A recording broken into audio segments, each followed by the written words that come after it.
നമസ്കാരം. എല്ലാ UK മലയാളികൾക്കും ഗുഡ് മോർണിംഗ് UKയുടെ മോർണിംഗ് ന്യൂസിലേക്ക് സ്വാഗതം.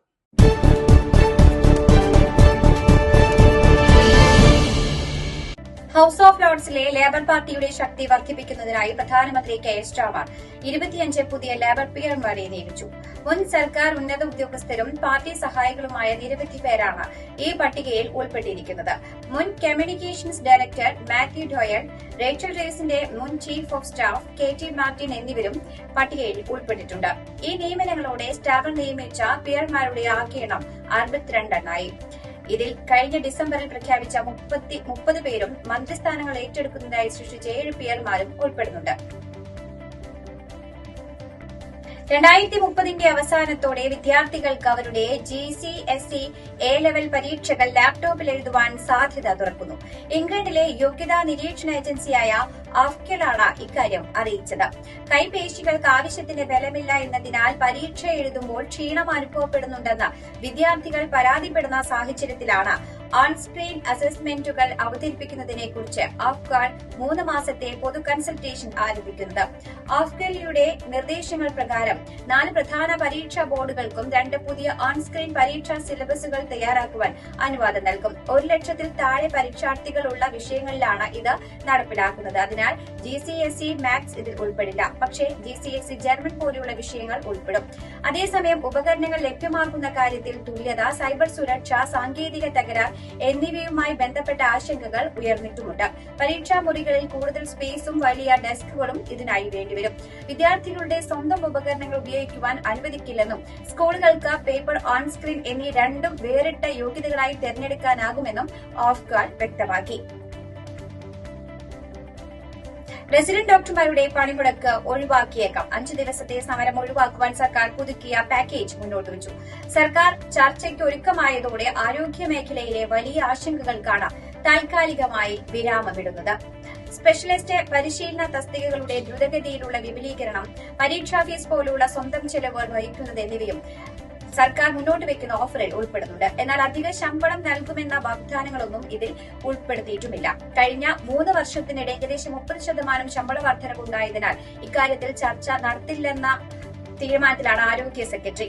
എന്നാൽ UKയിൽ പഠിച്ച് ജോലി ചെയ്ത ഡോക്ടർമാർക്ക് 3-ാം വർഷ പരിശീലനത്തിൽ റെസിഡന്റ് ഡോക്ടർമാർ പ്രവേശിക്കാവുന്ന സ്പെഷ്യലിസ്റ്റ് പരിശീലന തസ്തികയിലേക്ക് മുൻഗണന നൽകുവാൻ NHSന് കഴിയുന്ന തരത്തിൽ അടിയന്തര നിയമനിർമ്മാണം അവതരിപ്പിക്കുന്നതും കരാറിൽ ഉൾപ്പെടുന്നുണ്ട്.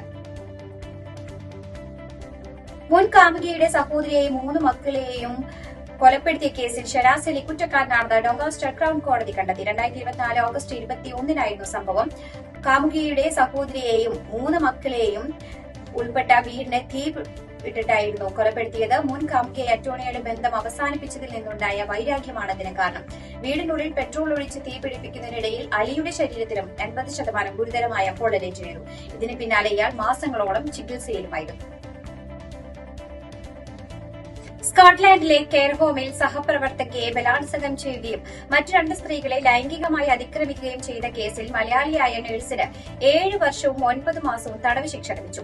നോർത്ത് ലനാർഡ്ഷെയർ കെയർ ഹോം മാനേജറായിരുന്ന നൈജൽ പോളിനെയാണ് ഗ്ലാസ്ഗോ ഹൈക്കോടതി ശിക്ഷിച്ചത്. 7 വർഷം മുൻപാണ് ഇയാൾ കുറ്റകൃത്യം നടത്തിയത്. 2018-ൽ കേസെടുത്തെങ്കിലും 2019-ൽ വിചാരണയ്ക്ക് തൊട്ടുമുമ്പ് പിതാവിന് അസുഖമാണെന്ന് വിശദമാക്കി നൈജൽ പോൾ കൊച്ചിയിലേക്ക് കടന്നിരുന്നു. ഈ വർഷം ഫെബ്രുവരിയിലാണ് നൈജലിനെ ഇന്റർപോളിന്റെ സഹായത്തോടെ ദില്ലിയിൽ നിന്ന് പിടികൂടിയത്. ഇയാൾ കുറ്റസമ്മതം നടത്തിയതിനാലാണ് കോടതി ശിക്ഷ കുറച്ചത്. ശിക്ഷാ കാലാവധി പൂർത്തിയാക്കിയ ശേഷം 2 വർഷം യുവാവിന്റെ പേര് ലൈംഗിക കുറ്റവാളികളുടെ പട്ടികയിൽ ഉൾപ്പെടുത്തണമെന്നും കോടതി വ്യക്തമാക്കിയിട്ടുണ്ട്.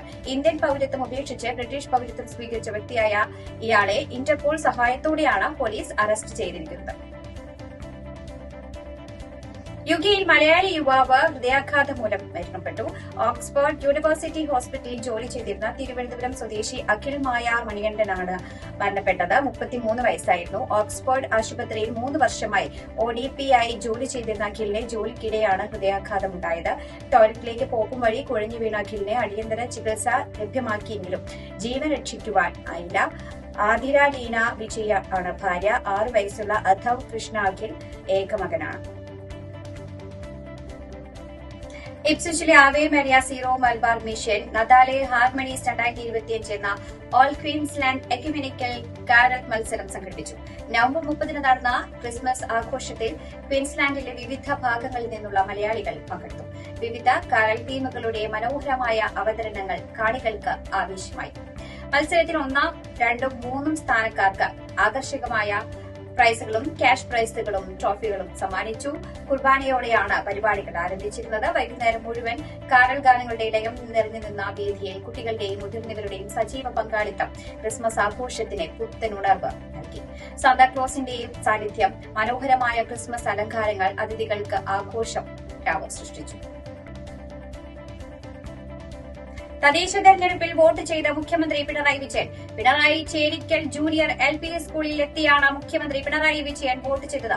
മുഖ്യമന്ത്രിക്കൊപ്പം കുടുംബാംഗങ്ങളും ഉണ്ടായിരുന്നു. തെരഞ്ഞെടുപ്പിൽ LDF പൂർണ്ണ ആത്മവിശ്വാസത്തിലാണെന്ന് മുഖ്യമന്ത്രി പറഞ്ഞു. സിറോ മലബാർ സഭയ്ക്ക് പാത്രിയാർക്കൽ പദവി നൽകുവാനൊരുങ്ങി Vatican. Major archbishop Mar Raphael Thattil പാത്രിയാർക്കീസായേക്കും. മേജർ ആർച്ച് ബിഷപ്പിനെയും സിനഡ് സെക്രട്ടറിയെയും മാർപ്പാപ്പ വത്തിക്കാനിലേക്ക് വിളിപ്പിച്ചു. മാർ റാഫേൽ തട്ടിലും മാർ ജോസഫ് പ്രാർത്തേനിയെയും ലിയോ 14 മാർപ്പാപ്പയുമായി കൂടിക്കാഴ്ച നടത്തും. പാത്രിയാർക്കൽ പദവി ലഭിച്ചാൽ സഭയ്ക്ക് കൂടുതൽ സ്വയം ഭരണാധികാരമുണ്ടാകും. വിമാന സർവീസുകൾ താളം തെറ്റിയതിന് പിന്നാലെ യാത്രക്കാർക്ക് നേരിട്ട ബുദ്ധിമുട്ടുകളിൽ ഖേദപ്രകടനവുമായി ഇൻഡിഗോ ചെയർമാൻ വിക്രം സിംഗ് മേത്ത. യാത്രക്കാരോട് ക്ഷമ ചോദിച്ച അദ്ദേഹം യാത്രക്കാരുടെ വിശ്വാസം കാത്തുസൂക്ഷിക്കുമെന്ന് വ്യക്തമാക്കി. വിഷയത്തിൽ ഇതാദ്യമായാണ് ഇൻഡിഗോ ബോർഡ് ചെയർമാന്റെ പ്രതികരണം വരുന്നത്. വീഡിയോ സന്ദേശത്തിലൂടെയായിരുന്നു അദ്ദേഹത്തിന്റെ പ്രതികരണം. ഇതോടുകൂടി വാർത്താ ബുള്ളറ്റിൻ ഇവിടെ അവസാനിക്കുകയാണ്. എല്ലാ പ്രേക്ഷകർക്കും നല്ലൊരു ദിനം ആശംസിക്കുന്നു. കൂടുതൽ വാർത്തകളുമായി നാളെ കണ്ടുമുട്ടാം. എല്ലാവർക്കും നന്ദി, നമസ്കാരം.